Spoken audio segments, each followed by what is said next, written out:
mayambu ahanba maktada kanglele punguri channel gi maikadigi mayambu amuk kahana taram nokchari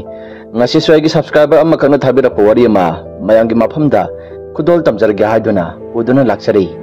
wari si lanthokse khiba matamda soi khiba langkiba kaya yarabasu mayamna nungsibiduna ngapiyo haiduna hajari aduga amana wari saudre mangona channel asibo mapung phanbada saruk jabibo oina adomadonna like amadi subscribe share to biro mohajana hajari adu diwari saujaragi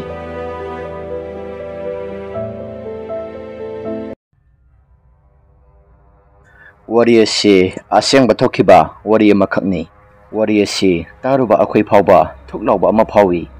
aikhoi laikagi ipu amana libirapo wari ni ngasidagina sahi taratare taranipan muki mamangi wari ni aikhoi laikagi ipu asigi loinaba marup mari khaklei ipu ase tharaga makhoi mari sigi manungda hinghauriba asi aikhoi laikagi ipu si khaktani ipu sina libirapo wari ni makhoi hum amadi sikhre makhoi mari gi manungda makhoi mari ase yamna luna tinai makhoi ani amadi nupani makhoi ani amana nupini nupi amadi brahmadagini aikhoi laikagi ipu ase lairik tamlingai digi hauna sel thum paiba mina masak khangnaba misak ama oiba yamna pamkhi lairik tamlingai matamda mod manaba mamanaba amaka phangkhi makhoi ani ase classmate ni makhoi ani su wakhal chap hekta mane paisa paiba mina masak khangnaba aphawba misak ama oiba yamna pamkhi asomna makhoi ani ase asum loina rakpana lairik tamba dasu loiraba matung makhoi ani ase karba tauksi hairaga sabyung hekta lepkhi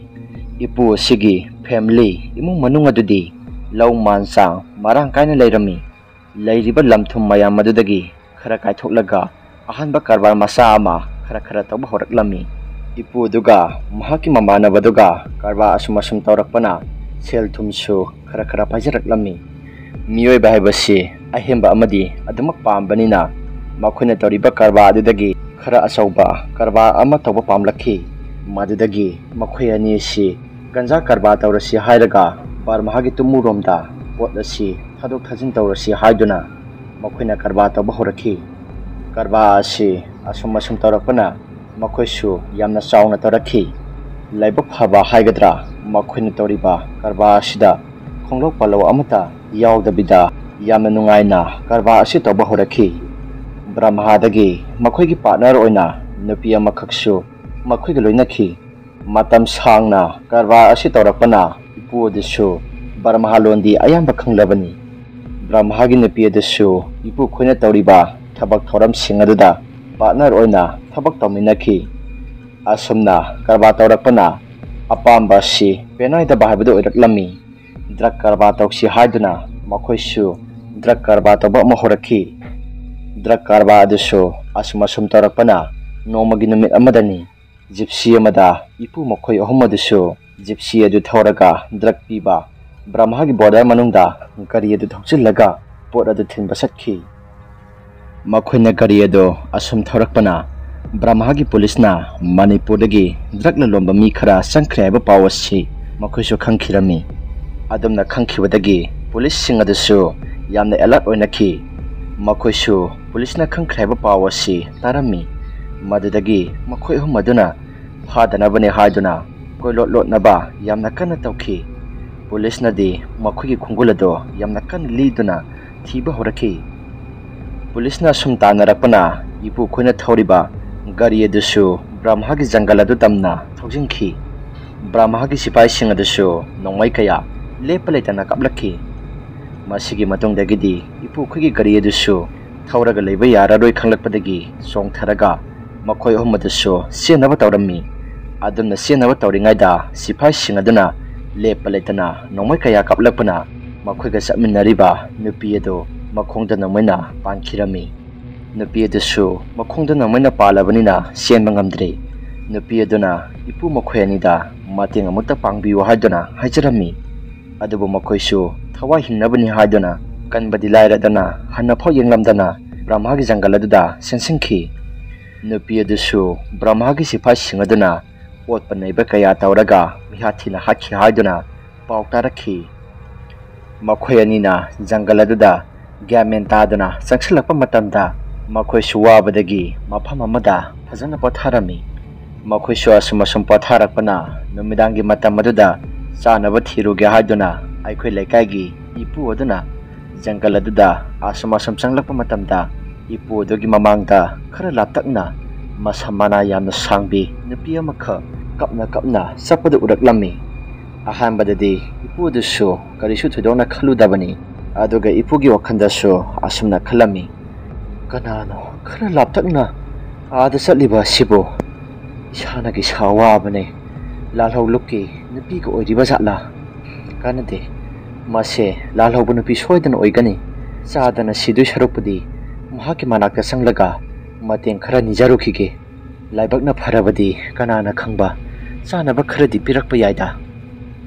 asi khallaga ipu duna sangsimba matamda kaptuna satliba nupi adusu ipu aduna manak hek yorapaga khangogdana ipu dugi masada thuklauba ma phaurakhi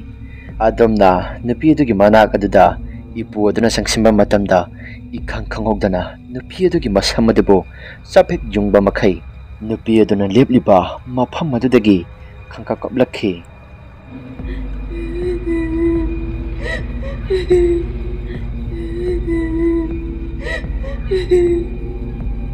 adumna tawrakpadagi ipu adusu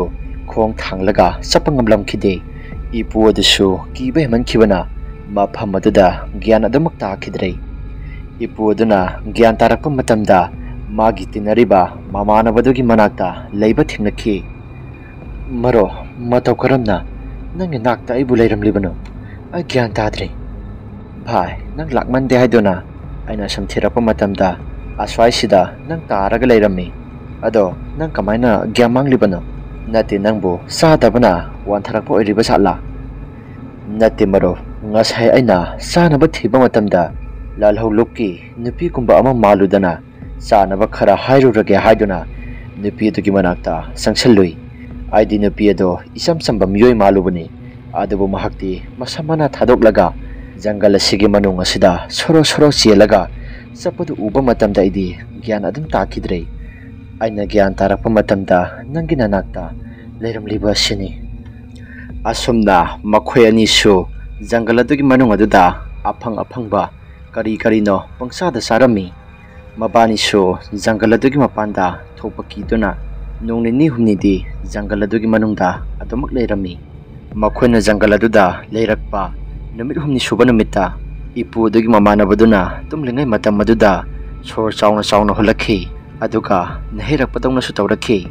matawaduda ipu aduna masadu lenglaga kauba matamda ipu adugi marubadudi yamna phingla hogalaktuna asumna hirakhi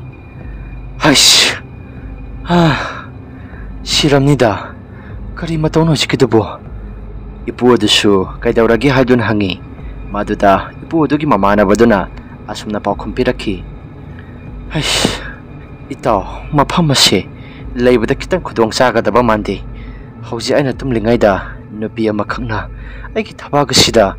phamlaga khori ase melakpani manglakna bhaibado ai tawraba male mafam ase karino amadi lei masida panthaduna leirabadi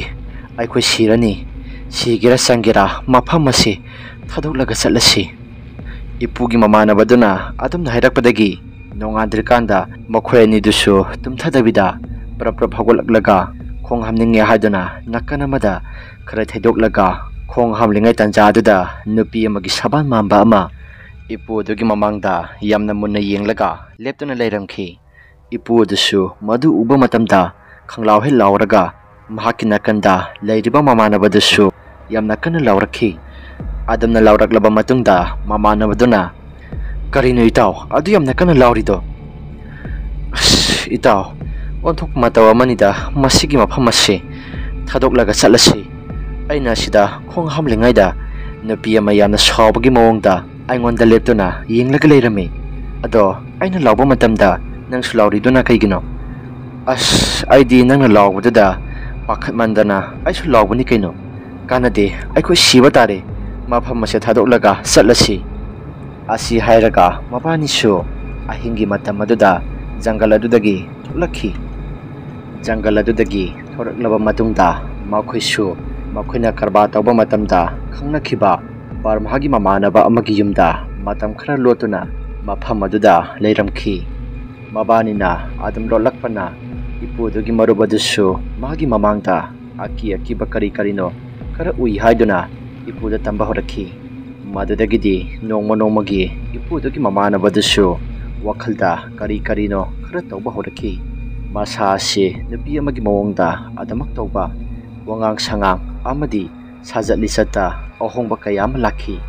ꯅꯣꯡꯃꯗꯤ ꯏꯄꯨꯅ ꯇꯨꯝꯂꯝꯕꯗꯒꯤ ꯃꯤꯀꯞ ꯊꯣꯛꯂꯛꯄ ꯃꯇꯝꯗ ꯏꯄꯨꯒꯤ ꯃꯃꯥꯡꯗ ꯃꯍꯥꯛꯀꯤ ꯃꯃꯥꯟꯅꯕꯗꯨꯁꯨ ꯃꯃꯤꯠ ꯑꯗꯨ ꯈꯥꯔꯒ ꯌꯦꯡꯗꯨꯅ ꯂꯩꯔꯝꯈꯤ꯫ ꯅꯣꯡꯃꯒꯤ ꯑꯀꯤꯕ ꯀꯌꯥꯁꯤꯡ ꯑꯁꯤ ꯇꯧꯕ ꯍꯧꯔꯛꯈꯤ꯫ ꯅꯣꯡꯃꯁꯨ ꯏꯄꯨꯅ ꯃꯄꯥꯟ ꯊꯣꯛꯂꯨꯒꯦ ꯍꯥꯏꯗꯨꯅ ꯃꯄꯥꯟꯗ ꯊꯣꯛꯂꯨꯕ ꯃꯇꯝꯗ ꯏꯄꯨꯒꯤ ꯃꯔꯨꯞ ꯑꯗꯨꯁꯨ ꯌꯨꯝ ꯑꯗꯨꯒꯤ ꯃꯄꯥꯟꯗ ꯌꯨꯝ ꯑꯗꯨꯒꯤ ꯅꯨꯄꯤꯒꯤ ꯐꯤ ꯑꯃ ꯃꯀꯣꯛꯇ ꯀꯨꯞꯂꯒ ꯃꯄꯥꯟꯗ ꯂꯩꯔꯝꯕꯗꯒꯤ ꯏꯄꯨꯗꯨꯁꯨ ꯈꯪꯗꯨꯅ ꯀꯅꯥꯅꯣ ꯍꯪꯕ ꯃꯇꯝꯗ ꯏꯄꯨ ꯑꯗꯨꯗ ꯃꯃꯤꯠ ꯑꯗꯨ ꯈꯥꯔꯒ ꯑꯗꯨꯝ ꯃꯨꯟꯅ ꯌꯦꯡꯂꯒ ꯂꯩꯈꯤ꯫ ꯑꯗꯨꯝꯅ ꯇꯧꯔꯛꯄꯁꯤꯡ ꯑꯗꯨꯗ ꯏꯄꯨꯁꯨ ꯀꯤꯕꯗꯒꯤ ꯌꯨꯝ ꯃꯅꯨꯡꯗ ꯆꯦꯟꯁꯤꯜꯂꯛꯂꯝꯃꯤ꯫ ꯌꯨꯝ ꯑꯁꯤꯗ ꯂꯩꯔꯤꯕ ꯃꯤꯑꯣꯏꯁꯤꯡ ꯑꯁꯤꯗꯤ ꯏꯄꯨꯈꯣꯏꯗ ꯊꯣꯛꯈꯤꯕ ꯊꯧꯗꯣꯛꯁꯤꯡ ꯑꯗꯨ ꯃꯈꯣꯏꯗꯤ ꯑꯃꯠꯇ ꯈꯪꯂꯝꯗꯦ꯫ ꯃꯔꯝꯗꯤ ꯃꯈꯣꯏꯅ ꯄꯨꯂꯤꯁꯇ ꯇꯥꯈꯤꯕ ꯃꯇꯝꯗ ꯃꯈꯣꯏꯁꯨ ꯑꯋꯥꯐꯝꯗ ꯇꯥꯒꯅꯤ ꯈꯟꯗꯨꯅ ꯏꯄꯨꯒꯤ ꯃꯃꯥꯟꯅꯕꯗꯨꯅ ꯇꯣꯏꯅ ꯑꯁꯨꯝꯅ ꯇꯧꯔꯛꯄꯅ ꯏꯄꯨꯗꯨꯁꯨ ꯑꯀꯤꯕ ꯀꯌꯥ ꯅꯪꯂꯝꯃꯤ꯫ ꯅꯣꯡꯃꯁꯨ ꯇꯨꯝꯂꯤꯉꯩꯗ ꯐꯃꯨꯡ ꯃꯌꯥꯏꯗꯨꯗ ꯃꯃꯤꯠ ꯑꯗꯨ ꯈꯥꯔꯒ ꯏꯄꯨꯗ ꯌꯦꯡꯂꯒ ꯅꯨꯄꯤ ꯑꯃꯒꯤ ꯃꯇꯧꯒꯨꯝ ꯇꯧꯔꯛꯈꯤ꯫ ꯃꯇꯣꯝꯗꯁꯨ ꯆꯣꯏꯔꯣꯟ ꯄꯥꯔꯣꯟ ꯄꯨꯡꯉꯥꯡꯗ ꯉꯥꯡꯉꯤ꯫ ꯑꯍꯤꯡ ꯑꯊꯦꯡꯕ ꯃꯇꯝꯗ ꯃꯇꯣꯝꯇ ꯃꯄꯥꯟꯗ ꯊꯣꯛꯂꯒ ꯀꯣꯏꯆꯠ ꯆꯠꯄ, ꯃꯁꯤ ꯃꯔꯨꯝ ꯑꯃꯗ ꯐꯝꯂꯒ ꯍꯤꯛꯅ ꯀꯞꯄ ꯑꯁꯤꯒꯨꯝꯕ ꯀꯌꯥꯁꯤꯡ ꯑꯁꯤ ꯊꯦꯡꯅꯈꯤ꯫ ꯑꯁꯨꯝ ꯊꯦꯡꯅꯔꯛꯄꯅ ꯏꯄꯨ ꯑꯗꯨꯁꯨ ꯀꯤꯕꯅ ꯃꯁꯥꯗꯣ ꯇꯨꯝꯕ ꯑꯃꯠꯇ ꯌꯥꯗꯕꯅ ꯐꯥꯔꯃꯥꯁꯤꯗꯒꯤ ꯒꯨꯂꯤ ꯂꯩꯔꯒ ꯆꯥꯁꯤꯜꯂꯒ ꯇꯨꯝꯕ ꯀꯌꯥꯁꯨ ꯌꯥꯎꯈꯤ꯫ ꯃꯁꯤꯗꯒꯤꯗꯤ ꯏꯄꯨ ꯑꯗꯨꯅꯁꯨ ꯃꯍꯥꯛꯀꯤ ꯃꯔꯨꯞ ꯑꯗꯨꯕꯨ ꯍꯨꯟꯗꯣꯛꯂꯝꯂꯒ ꯌꯨꯝꯗ ꯍꯜꯂꯛꯂꯁꯤꯔꯥ ꯍꯥꯏꯗꯨꯅ ꯈꯜꯂꯛꯈꯤ꯫ ꯑꯗꯨꯕꯨ ꯌꯨꯝꯗ ꯍꯜꯂꯛꯄ ꯃꯇꯝꯗ ꯌꯨꯝꯒꯤ ꯃꯤꯌꯥꯝꯁꯤꯡ ꯑꯗꯨꯅ ꯃꯍꯥꯛꯀꯤ ꯃꯃꯥꯟꯅꯕꯗꯨ ꯍꯪꯂꯛꯄ ꯃꯇꯝꯗ ꯎꯄꯥꯏ ꯀꯔꯤꯝꯇ ꯂꯩꯔꯝꯗꯦ꯫ ꯏꯄꯨ ꯑꯗꯨꯅ ꯂꯩꯔꯤꯕ ꯏꯃꯨꯡꯒꯤ ꯃꯤꯑꯣꯏꯁꯤꯡꯅꯁꯨ ꯑꯀꯤꯕ ꯀꯌꯥꯁꯤꯡ ꯑꯁꯤ ꯊꯦꯡꯅꯕ ꯍꯧꯔꯛꯄ ꯃꯇꯝꯗ ꯏꯄꯨ ꯑꯗꯨꯗ ꯋꯥ ꯈꯔ ꯍꯥꯏꯔꯛꯂꯝꯃꯤ꯫ "ꯏꯕꯨꯡꯉꯣ, ꯅꯪꯒꯤ ꯃꯔꯨꯞ ꯑꯁꯤ ꯀꯔꯤꯅꯣ ꯃꯥꯅ ꯇꯧꯔꯛꯂꯤꯕ ꯑꯁꯤ? ꯃꯁꯤꯕꯨ ꯀꯣꯛꯀꯤ ꯕꯦꯔꯥꯒ ꯈꯔ ꯂꯩꯕ꯭ꯔꯥ?" ꯏꯄꯨ ꯑꯗꯨꯅꯁꯨ ꯈꯪꯈꯤꯕ ꯇꯥꯔꯦ ꯍꯥꯏꯗꯨꯅ ꯍꯣꯏ ꯍꯥꯏꯗꯨꯅ ꯈꯨꯝꯂꯝꯈꯤ꯫ ꯌꯨꯝꯒꯤ ꯃꯤꯑꯣꯏꯁꯤꯡꯅꯁꯨ ꯅꯈꯣꯏꯗꯤ ꯀꯌꯥꯝ ꯀꯨꯏꯅ ꯂꯩꯈꯤꯗꯣꯏꯅꯣ ꯍꯥꯏꯗꯨꯅ ꯍꯪꯂꯛꯄ ꯃꯇꯝꯗ ꯏꯄꯨ ꯑꯗꯨꯅ ꯄꯣꯠ ꯑꯃ ꯂꯥꯛꯄ ꯉꯥꯏꯕꯅꯤ, ꯃꯗꯨ ꯍꯦꯛ ꯂꯥꯛꯄꯒ ꯍꯟꯈ꯭ꯔꯗꯨꯕꯅꯤ ꯍꯥꯏꯗꯨꯅ ꯑꯣꯏꯗ ꯄꯥꯗꯕꯈꯔ ꯉꯥꯡꯂꯝꯃꯤ꯫ ꯃꯁꯤꯒꯤ ꯃꯇꯨꯡꯗꯒꯤꯗꯤ ꯏꯄꯨ ꯑꯗꯨꯒꯤ ꯃꯃꯥꯟꯅꯕꯗꯨꯁꯨ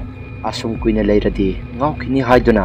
ꯂꯥꯏ-ꯇꯤꯟ ꯑꯃꯨꯛꯇ ꯌꯦꯡꯊꯣꯛꯁꯤ ꯍꯥꯏꯗꯨꯅ ꯃꯈꯣꯏꯒ ꯇꯤꯟꯅꯔꯤꯕ ꯏꯃꯨꯡ ꯑꯗꯨꯒꯤ ꯃꯔꯨꯞ ꯑꯗꯨꯗ ꯍꯥꯏꯔꯝꯃꯤ꯫ ꯃꯗꯨꯗꯒꯤꯗꯤ ꯃꯈꯣꯏꯅ ꯃꯥꯏꯕ ꯑꯃ ꯇꯧꯔꯒ ꯌꯦꯡꯍꯟꯕ ꯃꯇꯝꯗ ꯃꯥꯏꯕꯗꯨꯅ ꯑꯁꯨꯝꯅ ꯍꯥꯏꯔꯛꯈꯤ, "ꯃꯍꯥꯛꯀ ꯁꯥꯒꯣꯟꯅꯔꯤꯕ ꯊꯋꯥꯏ ꯑꯁꯤꯗꯤ ꯃꯍꯥꯛꯀ ꯐꯅ ꯀꯨꯏꯅ ꯁꯥꯒꯣꯟꯅꯔꯒ ꯑꯗꯨꯃꯛ ꯂꯩꯔꯛꯂꯦꯗꯅ꯫ ꯑꯗꯨꯕꯨ ꯀꯔꯤꯁꯨ ꯊꯣꯏꯗꯣꯛꯅ ꯇꯧꯔꯣꯏ, ꯂꯥꯏ-ꯇꯤꯟ ꯈꯨꯔꯝꯂꯒ ꯑꯗꯨꯃꯛ ꯐꯈꯤꯅꯤ." ꯑꯗꯨꯝꯅ ꯂꯥꯏꯒꯤ ꯇꯤꯟꯒꯤ ꯈꯔ ꯇꯧꯈꯤꯕꯗꯒꯤ ꯏꯄꯨ ꯑꯗꯨꯒꯤ ꯃꯃꯥꯟꯅꯕꯗꯨꯁꯨ ꯈꯔ ꯐꯔꯛꯄꯗ ꯏꯄꯨꯗꯨꯁꯨ ꯌꯨꯝꯗ ꯃꯇꯧ ꯀꯔꯝꯅ ꯍꯟꯒꯅꯤ ꯍꯥꯏꯕꯒꯤ ꯋꯥꯈꯜ ꯑꯁꯤ ꯈꯟꯕ ꯍꯧꯔꯛꯈꯤ꯫ ꯕꯣꯔꯗꯔꯗꯁꯨ ꯕꯔꯃꯥꯒꯤ ꯁꯤꯐꯥꯏꯁꯤꯡꯅ ꯉꯥꯛꯇꯨꯅ ꯂꯩꯕꯅꯤꯅ ꯃꯇꯧ ꯀꯔꯝꯅ ꯆꯠꯀꯅꯤ ꯍꯥꯏꯕꯁꯤ ꯄ꯭ꯂꯥꯟ ꯌꯥꯠꯄ ꯍꯧꯔꯛꯂꯝꯃꯤ꯫ ꯃꯈꯣꯏꯅ ꯕꯣꯔꯗꯔ ꯑꯁꯤ ꯂꯥꯟꯊꯣꯛꯂꯒ ꯆꯠꯇꯕ ꯇꯥꯔꯒꯗꯤ ꯃꯈꯣꯏꯗ ꯈꯨꯗꯣꯡꯊꯤꯕ ꯀꯌా ꯅꯪꯂꯛꯀꯅꯤ ꯍꯥꯏꯗꯨꯅ ꯏꯄꯨꯁꯨ ꯈꯪꯖꯔꯝꯃꯤ꯫ ꯃꯇꯝ ꯑꯗꯨꯗ ꯏꯄꯨ ꯈꯣꯏꯁꯦ ꯂꯥꯜꯍꯧꯂꯨꯞ ꯀꯌꯥꯒ ꯈꯪꯅꯩ, ꯅꯣꯡꯃꯩ ꯃꯈꯜ ꯀꯌꯥ ꯑꯃꯁꯨ ꯄꯥꯏ ꯍꯥꯏꯗꯨꯅ ꯏꯄꯨ ꯑꯁꯤꯅ ꯑꯩꯈꯣꯏꯗ ꯇꯝꯂꯛꯈꯤ꯫ ꯅꯣꯡꯃꯗꯤ ꯏꯄꯨ ꯑꯗꯨꯅ ꯂꯥꯜꯍꯧꯂꯨꯞ ꯑꯃꯗꯒꯤ ꯌꯨꯝ ꯊꯣꯛꯅꯕꯅꯤ ꯍꯥꯏꯗꯨꯅ ꯃꯇꯦꯡ ꯂꯧꯅꯕ ꯂꯥꯏꯟꯒꯤ ꯇꯦꯂꯤꯐꯣꯟꯗ ꯋꯥꯔꯤ ꯁꯥꯟꯅꯔꯤꯉꯩꯗ ꯅꯨꯃꯤꯗꯥꯡꯒꯤ ꯄꯨꯡ 11 ꯇꯥꯔꯛꯄ ꯃꯇꯝꯗ ꯋꯥꯔꯤ ꯁꯥꯟꯅꯔꯤꯉꯩ ꯆꯩꯔꯛ ꯑꯗꯨꯗ ꯏꯄꯨꯗꯨꯒꯤ ꯃꯔꯨꯞ ꯑꯗꯨꯁꯨ ꯃꯄꯥꯟꯂꯣꯝꯗꯒꯤ ꯀꯧꯔꯛꯈꯤ꯫ ꯏꯄꯨꯗꯨꯁꯨ ꯚꯥꯞ ꯃꯦꯟ ꯇꯥꯗꯕ ꯃꯈꯩ ꯃꯄꯥꯟꯗ ꯊꯣꯛꯄ ꯃꯇꯝꯗ ꯀꯅꯥ ꯑꯃꯠꯇ ꯂꯩꯕ ꯊꯦꯡꯅꯈꯤꯗꯦ꯫ ꯃꯅꯤꯡ ꯑꯃꯨꯛ ꯂꯩꯊꯣꯛꯂꯒ ꯌꯨꯝ ꯆꯪꯒꯦ ꯍꯥꯏꯗꯨꯅ ꯍꯦꯛ ꯇꯧꯔꯛꯄꯒ ꯂꯦꯡꯖꯨꯝꯗ ꯈꯨꯠ ꯑꯃꯅ ꯇꯥꯞ ꯂꯥꯎꯅ ꯄꯥꯏꯔꯛꯄꯒꯨꯝ ꯇꯧꯔꯛꯈꯤ꯫ ꯑꯗꯨꯝꯅ ꯇꯧꯔꯛꯄꯗꯨꯗ ꯏꯄꯨ ꯑꯗꯨꯁꯨ ꯋꯥꯈꯜꯗ ꯁꯣꯏ ꯂꯥꯎꯕ ꯑꯃ ꯐꯥꯎꯔꯛꯈꯤ꯫ ꯃꯁꯝ ꯃꯅꯥꯗꯨꯁꯨ ꯆꯞ ꯍꯦꯛꯇ ꯌꯨꯡꯈꯤ꯫ ꯏꯄꯨ ꯑꯗꯨꯅꯁꯨ ꯃꯍꯥꯛꯅ ꯆꯤꯡꯅꯕꯗꯒꯤ ꯃꯍꯥꯛꯅ ꯌꯦꯞꯄꯤꯕ ꯅꯣꯡꯃꯩ ꯑꯗꯨ ꯐꯠ ꯂꯥꯎꯅ ꯁꯠꯇꯣꯛꯂꯒ ꯀꯥꯞꯀꯦ ꯍꯥꯏꯗꯨꯅ ꯇꯧꯏ꯫ ꯑꯗꯨꯕꯨ ꯈꯔ ꯂꯥꯞꯇꯛꯅ ꯀꯅꯥꯅꯣ ꯑꯃꯅ ꯃꯍꯥꯛꯀꯤ ꯃꯃꯥꯡ ꯑꯗꯨꯗ ꯐꯠ ꯂꯥꯎꯅ ꯁꯝꯂꯒ ꯆꯠꯈꯤꯕꯗꯨ ꯏꯄꯨꯁꯨ ꯎꯔꯛꯈꯤ꯫ Adamna urakpadagi ipudusu kiba hemankhibana yum manungda chensinki. Masigi matungdagidi ipuki marup adusu maten oro taraga phaklangda onsillaga masadu nituna leiba thingnaki. Ipudunasu kari tawrabano haiduna hangba matamda ipu adugi marupna pakhum pirakhi. Bhai nahangi thokdokto aduga sap manana ngasisu nupi amana masak masa khangdaba nupi amakhakna aigi thabak asida phamtharaga aigi khori ase metnaba tawrami yumda yam thuna satnaba tawrasi ai yamna kire masi khakta nate numit nini mu leiraga ipudusu mamang mahada phataba kari karino yamna uba horakhi. Adamna urakpadagi ipudusu masa nungai taba kaya singasi tawba horakhi. Asumna tawraga leirabadi yararoi haiduna ipu hoisu yumda thoraknaba kana tawrakhi. Ipu aduga khangnaba kayasu paw phawnarami lalhaulup amaga mating longnarami paisa mayam sing adusu pairaga Manipurda thoknaba tawrami. Makhoigi lalhaulup aduda maitai nupi amasu yawi maitai nupi aduna mating pangbirakhi. Adam tawna nupi asika matam kharadi makhoiga close oinana guide tawraga loinarami. Adamna nupi aduna ipu hoigi mateng pangbanina makna paisa sing amadi ganja kharaga purakpa matamda Barmahagi pulisna pharami. Paisa sing amadi pumnamak sing ado loina mangba haibadu oirami. Paisa pumnamak sing ado loina manglabanina ipu amadi mahaki marupka wakhal chuiba amagum tawkhi. Nupi adugi langla langjin amata taraktabadagi makhoisi yamna pakhatnakhi. Aduga kona thangdadi nupi aduga Barmahagi pulis sing aduga nongmai kapnaba matamda nupi adu sikre haiduna paw taraklami. Ipu adusu lanthum mayam sing ado drakla lombada loina manglabanina makhoisi upay ama tawraga Manipurda thoklakhi. Adamna Manipurda thoklaklaba matungda wakhalna puthangamdabadagi yuda tainaduna adamak lekhi. Ipugi mamanabadusu wakhalgi anaba amana koki guli saduna leiramkhi. Masigi matung nongma ama ipu aduna yu thaklaga maning leirakta second tharaga lakpa matamda ipu adugi mamangda wa ama poplongna tarakhi. Ipu adusu cycle adu khamlaga leplaga ngek leirikanda masa mathanta wado amu haigatkhi. Madudagi ipu asu cycle thamlamlaga khongna semba ngamboi ngamtaboi mayum tana chalaklami. Asomna sum chalakpana magi mamangda mi amani sapadu uraklami. Ipu adusu sensillaga kanano kadaida sakkadabano haiduna hangba matamda misak adudi ipuna naksaliba makhai adum lapthokhi. Masidagidi ipu adusu wanthaduna adum takhri. Matam adusu kharadi thinglami lambida khara thengna halakpa nahasing kharana taduna leiramliba ipu adubu makhoina thingnabadagi imung manunggi miyoi kauraga doctor da pukhatlami. Doctor da pukhatlaba matungda ipu adusu gyan taraklami. Ngasai thokriba thokdok sing ado ipu aduna loina tamlami. Aduna tambadagi doctor aduna yu ka haina thakchimbadagi mamita kari karino kharo ubo oiramgani haiduna hairaklami. Ipu adugi mamana badudi yumdagi mapan thoktrei wakhalgi anaba oikhre. Mangkhiba lanthum sing adubu ningsinglaga ipu adusu yu thakpadi leplamde. Nongma ipuna saksaringai matam aduda nupi amana mapalomdagi kauraki haiduna mahakna thoklaga yingluba matamda nupi amagi saban manba ama sumang matol aduda leplaga leirambatuda ipu adusu hanadagi asigumba kaya sing ase urakpana masadusu kiba hemankhibana amuka wanthakhi. Nongalaba matungda maiba ama kauraga lightingi maramda yengthoklami. Maibadunasu magi tungda thawai amana inaduna leire haiduna hairakhi. Masigi matungdagi ipu adusu nongninidi mapan thoklamde.